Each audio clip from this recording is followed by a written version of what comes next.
Drama serial आफत की next episode में आप देखेंगे कि महमूद महक को मार देता है। वहाँ पे एंड टाइम पे वरीशा और वहाद भी पहुँच जाते हैं। वरीशा शोर मचाना शुरू कर देती है कि इंस्पेक्टर साहब इसको ले जाएं, इसको ले जाएं, इसी ने ही मेरी मामा को मारा है, इसको बिल्कुल भी मत छोड़िएगा। इसने मेरे पापा को भी मारा था, अब इसने मेरी मामा को भी मार दिया है।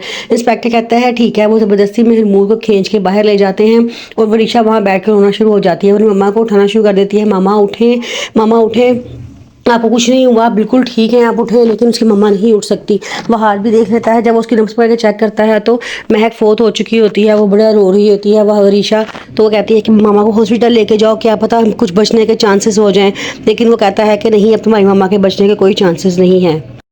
सब हॉस्पिटल में इकट्ठे होते हैं। वहाँ पे वरीशा बताना शुरू करती है कि बाबा, आपको पता है बाबा खुद, मेरे पापा खुद नहीं मरे थे, उनको मेरी मामा और महमूद साहब ने मिलके मारा था। मेरी मामा की बेवफाई ने मेरे पापा को मार दिया था।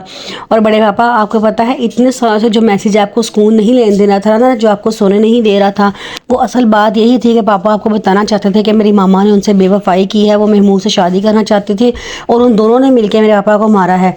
उस रात एक्सीडेंट मेरे पापा का नहीं हुआ था, बल्कि महमूद ने जान के गाड़ी मार के मेरे पापा को का एक्सीडेंट किया था, जिससे मेरे पापा की डेथ हो गई थी। मैं आपसे बहुत माफ़ी मांगना चाहती हूँ क्योंकि मैंने अपनी मम्मा के गलत कामों में साथ दिया और मैंने किसी को भी नहीं बताया। मुझे चाहिए था मैं बता देती।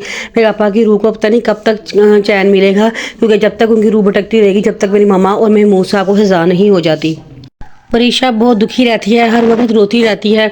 जब उसकी मानी उसको खाना देने के लिए कमरे में आती हैं तो वो देखती हैं कि वरीशा नमाज पे दुआ मांग रही होती है। दुआ मांगते मांगते वो एकदम गिर जाती है। वो बड़ा डर जाती हैं। वो ज़ोर ज़ोर से आवाज़ देना शुरू करती हैं, वरीशा वरीशा, लेकिन वरीशा को होश नहीं आता।